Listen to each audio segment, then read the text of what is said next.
Et voilà la suite, chers élèves, la base de la base et qui va vous poursuivre jusqu'en sixième, c'est les règles de dérivation d'une fonction. Alors c'est quoi? C'est la suite de ce qu'on a vu. Donc si je reprends ma page 93, je vous avais donné la fonction x cube moins 2x. Et je vous avais demandé de calculer la fonction dérivée de cette fonction-là. Et vous avez dû faire passer par la définition, et ça a pris 3 lignes. Et puis on obtient que la fonction dérivée de x cube moins 2x, c'était 3x carré moins 2. Je m'étais même trompée, j'avais écrit moins 2x. Mais maintenant, ce qu'on va faire, c'est que je vais vous donner des formules qui vont vous permettre finalement de calculer la dérivée de cette fonction-là sans passer par toutes ces lignes-là qui prennent 3 heures. Alors vous allez me dire, Madame Pro, vous ne nous avez pas dit ça plus tôt? Eh bien, c'est comme ça. On doit d'abord bien connaître la définition pour que je vous explique finalement ce que c'est qu'une dérivée. C'est la pente de la tangente en un point, la dérivée en un point.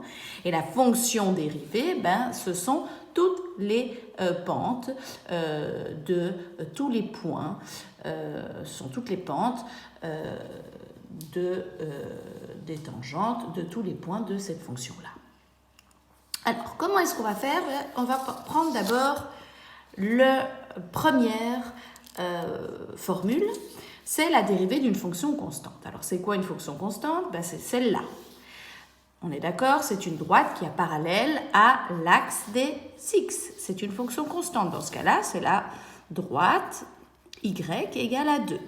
Donc, y égale 2. C, c'est ma constante. 2, c'est ma constante C.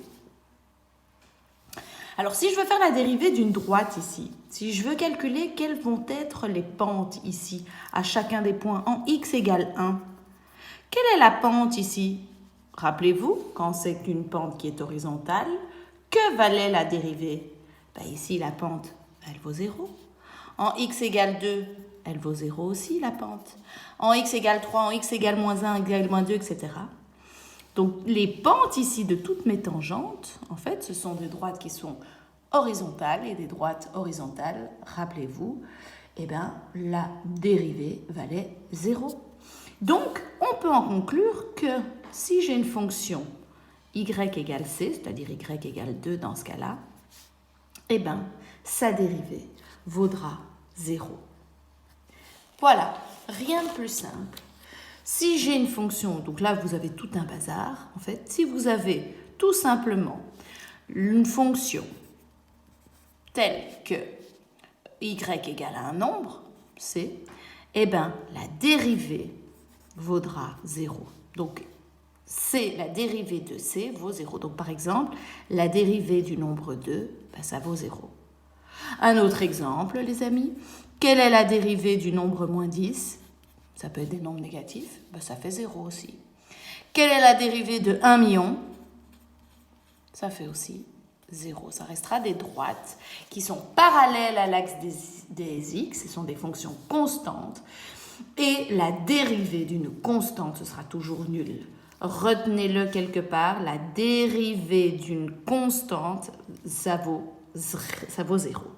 Première formule à connaître, donc C, c'est une constante. C'est quoi une constante? Je répète, ça peut être n'importe quel nombre, 2, moins 10, 1 million, etc. Deuxième règle de dérivation finalement très importante, c'est la dérivée de la fonction identique. Alors c'est quoi la fonction identique? C'est tout simplement cette droite qu'on connaît, c'est la droite y égale x. Vous la connaissez cette droite. Quand x vaut 1, y vaut 1. Quand x vaut 2, y vaut 2. Quand x vaut moins 1, y vaut moins 1, et ainsi de suite. Alors, quand x égale 1, que vaut la pente de ma tangente? Ma tangente, c'est tout simplement ma droite. On est d'accord? Quand j'avance de 1, je monte de 1, la pente vaut 1 ici. En x égale 2, que vaut la pente en x égale 2? Vous ne le voyez pas, mais quand j'avance de 1, je monte aussi de 1. En x égale 0, que vaut la pente de ma tangente? La tangente, c'est la droite. Quand j'avance de 1, je monte de 1, la pente vaut 1. En x égale moins 1, la tangente, c'est aussi la droite. Quand x égale à moins 1, la pente de ma tangente, elle vaut 1 aussi. Donc, partout, quels que soient les x, la pente vaudra 1. Ça veut dire qu'en fait, la dérivée de la fonction identique y égale à x, c'est tout simplement 1. Donc, tout un blabla ici pour dire que si je veux dériver la fonction x, la fonction qu'on appelle la fonction identique, eh bien, ça vaudra 1. Effectivement, parce que quels que soient les x, la pente vaudra 1. Quel que soit le x. Donc, voilà. Donc, sachez que quand vous avez la fonction y égale à x, d'accord, eh bien, la dérivée de cette fonction-là, ok, ça vaut 1. Ou encore, on écrit la dérivée de x vaut 1. Deuxième formule.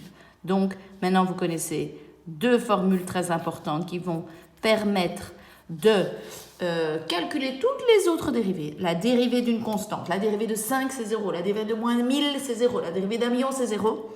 Et la dérivée de x, ça vaut 1. Tout simplement, pas connaître par cœur, mais parce que tout simplement, la dérivée, c'est la pente de la tangente, qui est la pente d'une tangente, et que dans le cas de celle-là, ben, la tangente, tout simplement, c'est la droite. Et quand dans le cas de celle-là, ben, la tangente, tout simplement, elle est chaque fois horizontale, et que donc, on sait qu'une pente d'une droite horizontale, elle est nulle. Et voilà ces deux premières choses que vous devez savoir.